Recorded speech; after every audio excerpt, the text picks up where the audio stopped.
Bonjour à toutes et à tous. Nous allons voir aujourd'hui une vidéo sur le romantisme, un des mouvements littéraires majeurs du XIXe siècle français et de la littérature française en général, dont le porte-parole le plus connu est Victor Hugo. Nous allons d'abord voir une définition de ce qu'est le romantisme, puis nous verrons le contexte politique et littéraire dans lequel il s'est développé. Nous continuerons avec les principes qui sont ceux du romantisme. Nous en verrons également les caractéristiques, notamment les caractéristiques de l'écriture romantique. Et nous terminerons par une liste des principaux auteurs, et nous les verrons par style, c'est-à-dire théâtre, poésie, roman, avec, je vous l'ai dit, un chef de file, Victor Hugo, que l'on retrouve dans tous les styles littéraires. Cherchons tout d'abord à définir le romantisme. C'est un vaste mouvement artistique qui s'impose en France durant la première moitié du XIXe siècle, entre 1800 et 1850. Il va se construire en opposition au classicisme. C'est un mouvement littéraire qui prône l'exaltation des sentiments, de la sensibilité et la recherche de la liberté. Nous le reverrons tout à l'heure dans les thèmes principaux. Alors tout d'abord un contexte historique et littéraire. Le romantisme n'est pas né en France. C'est un courant artistique qui apparaît en Allemagne et en Angleterre à la fin du XVIIIe siècle. Il apparaît en réaction en fait à l'influence classique française, car les Anglais et les Allemands remettent au goût du jour les légendes et les traditions populaires de leur pays. Rappelez-vous que le classicisme, lui, cherchait à s'intéresser à l'Antiquité grecque et à l'Antiquité romaine. L'Allemagne et l'Angleterre, eux, vont s'intéresser aux légendes et aux traditions populaires de leur pays. En France, le romantisme va se développer vers 1760, avec notamment la Nouvelle Héloïse et les rêveries du promeneur solitaire de Jean-Jacques Rousseau. On parle alors non pas de romantisme, mais de sentimentalisme ou de pré-romantisme. Ces ouvrages, notamment, prônent la sensibilité, l'expression des sentiments, en opposition avec le rationalisme des Lumières, qui ne valorisait que la raison, les connaissances et le jugement. Vous voyez que donc Jean-Jacques Rousseau, qui fait partie du mouvement des Lumières, s'en est éloigné un petit peu vers la fin de sa vie.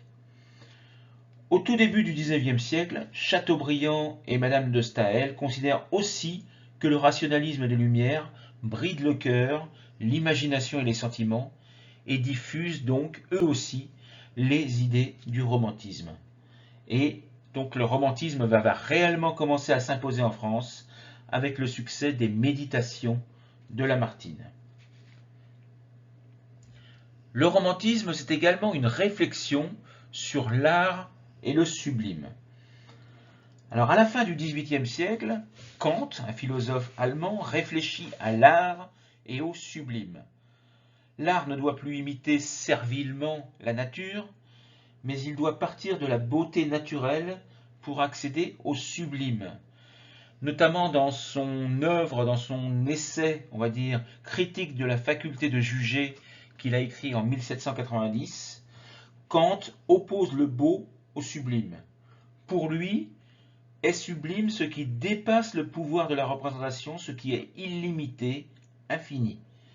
Donc toutes ces réflexions sur l'art vont nourrir le romantisme, qui est une recherche perpétuelle du sublime. Et puis le contexte historique, c'est surtout des espoirs politiques déçus. Je vous conseille pour cela donc d'aller revoir les vidéos qui ont été publiées sur les thèmes 46 et 47 qui reviennent de manière plus précise sur cette période de l'histoire qui correspond donc au début de la Révolution française jusqu'aux guerres napoléoniennes et aux monarchies qui ont suivi, monarchie de Juillet et Restauration. Restauration et monarchie de Juillet dans l'ordre chronologique. Donc, à la Révolution française de 1789 succèdent des années de terreur, puis les guerres napoléoniennes. Les jeunes gens sont exaltés, ils ont vu ce qu'a réussi à faire Napoléon, ils rêvent de gloire et de trajectoires individuelles sublimes et fulgurantes, comme a été celle de Napoléon. Toutefois, le calme revient au moment de la restauration monarchique, donc en 1815, puis de la monarchie de Juillet de 1830 à 1848, qui ressemble à un coup d'État déguisé avec une réduction des libertés.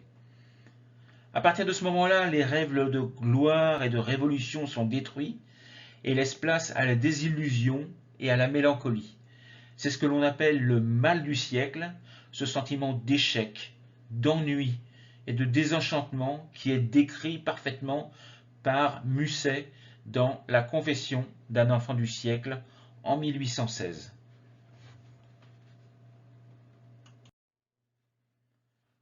Voyons maintenant les principes du romantisme. C'est tout d'abord le culte du moi et l'expression des sentiments. Le romantisme valorise l'expression des sentiments, de la sensibilité, comme par exemple Victor Hugo dans Les Contemplations en 1856.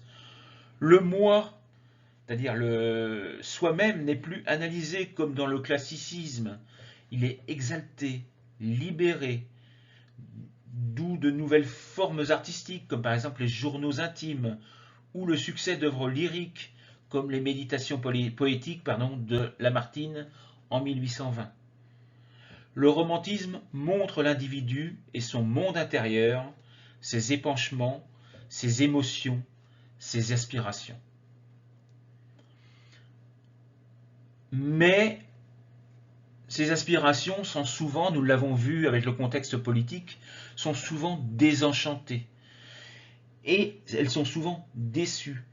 La réalité ne se plie pas toujours aux aspirations qui sont celles des romantiques. Les rêves de gloire et de sublime sont souvent déçus et mènent à des sentiments douloureux comme la nostalgie, la mélancolie, la tristesse. C'est ce que l'on appelle le mal du siècle. Le mal du siècle qui sera développé un peu plus tard au cours du siècle et au début du XXe par Baudelaire dans ses Fleurs du mal, avec le mot qu'il va inventer, le spleen, qui est donc la tristesse, la mélancolie. Donc ce que les romantiques, eux, appellent le mal du siècle, c'est un mal de vivre, issu de la déception des promesses qui n'ont pas été tenues par la Révolution française, et que, une fois encore, Alfred de Musset décrit parfaitement dans Les Confessions d'un enfant du siècle, en 1836. Les principes du romantisme, c'est également la recherche de la liberté. Le romantique, il est épris de liberté. Alors tout d'abord, d'un point de vue formel, les romantiques veulent libérer l'écriture des règles traditionnelles. C'est-à-dire qu'ils vont se libérer, en fait, des règles d'écriture qui étaient celles du siècle précédent, qui, selon eux, étouffaient l'imagination et la sensibilité. Ça se voit particulièrement dans le théâtre romantique qui refuse les règles classiques des trois unités. Je vous renvoie pour cela à la vidéo sur le théâtre et sur les trois unités, pour mieux le comprendre. Je vous rappelle, c'est l'unité de lieu, l'unité de temps et l'unité d'action. Par exemple, Musset dans Lorenzatio en 1834 ou Victor Hugo dans Hernani ne respectent pas ces trois unités. C'est la création de ce que l'on appelle le drame romantique qui va être théorisé par Victor Hugo, encore lui, dans la préface de Cromwell. Le romantisme va également favoriser le mélange des genres dans une même pièce. Rappelez-vous, auparavant, il était interdit de mélanger les genres. Victor Hugo, dans la préface de Cromwell, préconise notamment de mélanger ou de mêler le sublime et le grotesque. Enfin, la recherche de la liberté, nous l'avons vu, c'est d'un point de vue formel au niveau de l'écriture littéraire, mais c'est également la liberté en général. Elle s'étend à la vie, cette quête de liberté. Les auteurs romantiques comme Lamartine ou comme Victor Hugo, par exemple, s'engagent en politique pour les libertés. Victor Hugo est célèbre notamment pour son combat contre la peine de mort, qu'il va exprimer dans Le dernier jour d'un condamné en 1828.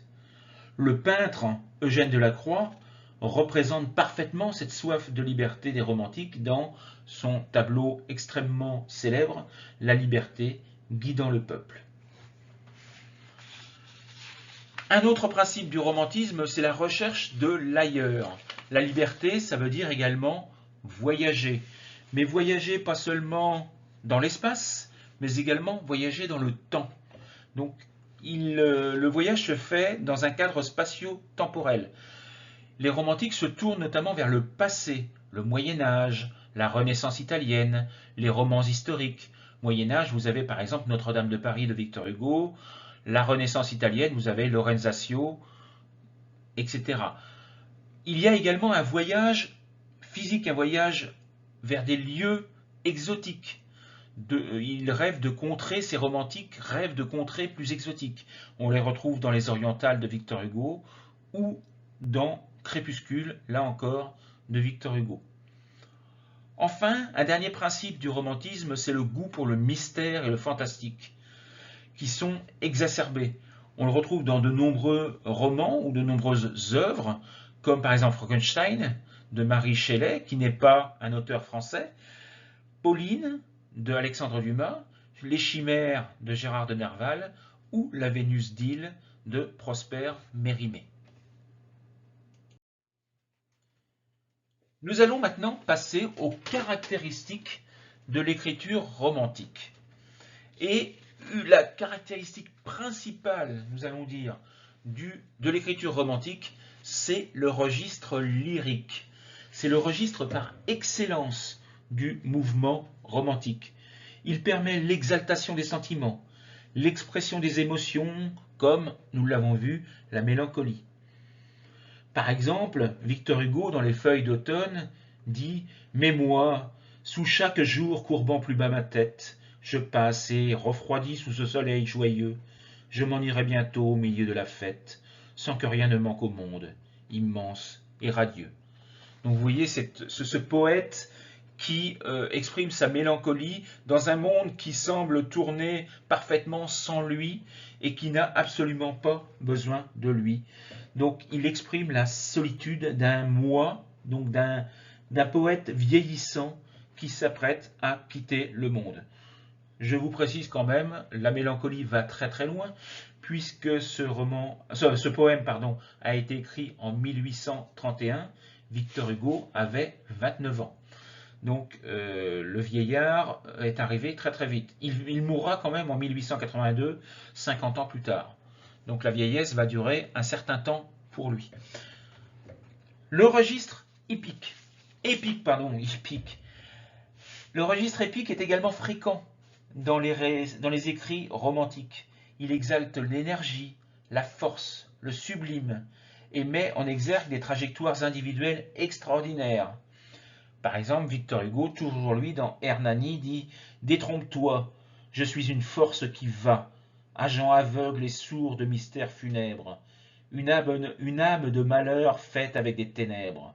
Où vais-je? Je ne sais, mais je me sens poussé d'un souffle impétueux, d'un destin insensé. » Donc dans cette réplique, Hernani demande à Doniasol qu'il aime de ne plus le voir. Le registre épique montre la force qui l'entraîne et le sublime de sa destinée. Deux autres caractéristiques de l'écriture romantique vont nous apparaître maintenant, l'antithèse et l'hyperbole. Alors l'antithèse, c'est une figure de style qui met en valeur des contrastes, des contradictions. Elle est fréquemment utilisée pour dépeindre l'âme tourmentée et irrationnelle des romantiques. Je vais vous donner plusieurs exemples. Il a l'air vivace et maladif. Victor Hugo, Les Misérables. Innocent dans un bagne, ange dans un enfer. Toujours Victor Hugo dans Les Contemplations. Madame, sous vos pieds dans l'ombre, un homme est là, qui vous aime, perdu dans la nuit qui le voile, qui souffre, vers de terre amoureux d'une étoile, qui pour vous donnera son âme s'il le faut, et qui se meurt en bas comme vous brillez en haut. Elle pose la lettre sur la table. Ruy Blas de Victor Hugo. Donc vous voyez ces oppositions, ces antithèses très fréquentes tout d'abord entre le ver de terre et l'étoile, puis l'homme qui meurt en bas et la femme qui brille en haut, etc., etc. L'hyperbole. Donc l'hyperbole permet d'exalter les sentiments, les forces du mal, de glorifier l'artiste, d'approcher du sublime. Par exemple, dans cette hyperbole, Victor Hugo suggère à la toute-puissance de la mort sur le destin des hommes. Ce n'était qu'un sanglot sur terre, en haut, en bas, qu'il écrit dans les Contemplations. Ô Dieu, le vent se rugit comme un soufflet de forge, dans la légende des siècles. Voyons maintenant les principaux auteurs et nous allons commencer par le théâtre. Victor Hugo, évidemment, toujours lui, qu'il est le représentant du mouvement romantique français. Il faut d'ailleurs dans un premier temps retenir la préface de Cromwell qu'il a écrite en 1827, car il s'agit d'un véritable manifeste du roman, du drame romantique. Victor Hugo y dénonce les règles du théâtre classique, le caractère artificiel de l'alexandrin classique, pour proposer un théâtre plus libre et plus vivant. Les drames romantiques célèbres seront Hernani et Ruy Blas. Mais c'est également Lorenzaccio d'Alfred de Musset. Il y présente un héros romantique, Lorenzo. L'intrigue de cette pièce est une reprise d'événements réels, racontés dans une chronique de la Renaissance. Donc vous voyez là encore le voyage dans le temps, puisque l'on retourne dans la Renaissance, sur la vie de Florence au XVIe siècle. Retour vers le temps, dans le temps, Renaissance, mais également voyage, puisque l'on part dans l'Italie. Mais Musset a modifié la fin de l'histoire pour la rendre encore plus romantique. Dans la réalité, puisque je vous l'ai dit, c'était un événement réel, dans la réalité, Lorenzo s'enfuit, reste en vie, et sa mère, elle aussi, survit, alors que dans la pièce de théâtre, le personnage de la pièce se suicide, enfin, ou se laisse tuer, ce qui revient à un suicide, se laisse tuer, après avoir appris le décès de celle qui lui avait donné la vie, c'est-à-dire sa mère. Donc, dans la réalité, le fils et la mère ont survécu, mais dans la pièce de théâtre, les deux meurent. Voyons maintenant la poésie. Alors, la poésie romantique met en avant les thèmes de l'amour, de la nature et des sentiments, dans une tonalité souvent lyrique. Elle foisonne de métaphores, d'hyperboles, d'oxymores, qui mettent en relief la sensibilité, les tourments et la subjectivité. Alors, cette poésie romantique est particulièrement bien représentée par notamment Victor Hugo, Lamartine et Musset. Victor Hugo a écrit les Contemplations et les Châtiments. Alphonse de Lamartine a écrit les Méditations poétiques, avec un vers extrêmement célèbre « Autant suspend ton vol, et vous, heure propice, suspendez votre cours ». Et Alfred de Musset, qui a écrit Les Nuits, avec 4 poèmes, les nuits de mai, d'août, d'octobre et de décembre, qui sont construits autour des thèmes de la douleur, de l'amour et de l'inspiration. Très sentimentaux, ils sont désormais considérés comme l'une des œuvres les plus représentatives du romantisme français. Voyons enfin le roman. Je vous ai cité rapidement 5 auteurs. Je vous conseille d'aller un petit peu au-delà et de chercher réellement, de vous intéresser à chacune des œuvres que je vous ai citées, parce que le roman romantique s'exprime avec une grande diversité. Là encore, le chef de file, c'est Victor Hugo. Cette période est cependant marquée par d'autres grandes figures romanesques, comme Chateaubriand, Stendhal, Honoré de Balzac, ou encore Alexandre Dumas. Donc Chateaubriand a écrit René et Atala, Alexandre Dumas, Les Trois Mousquetaires, Le Comte de Monte-Cristo, 20 ans après, Victor Hugo, Notre-Dame de Paris, Anne d'Islande, Honoré de Balzac, La Comédie humaine, et Stendhal, Le Rouge et le Noir, qui, lui, est à la croisée en fait du réalisme et du romantisme. Julien Sorel, en effet, est le héros fougueux, enthousiaste, qui voue un culte à Napoléon, donc le héros romantique, mais malheureusement sa sensibilité ne sera pas reconnue par la société dans laquelle il vit, dans laquelle il évolue. Et là, on retrouve un petit peu le réalisme de la société de l'époque. Voilà, j'en ai fini avec cette vidéo sur le romantisme.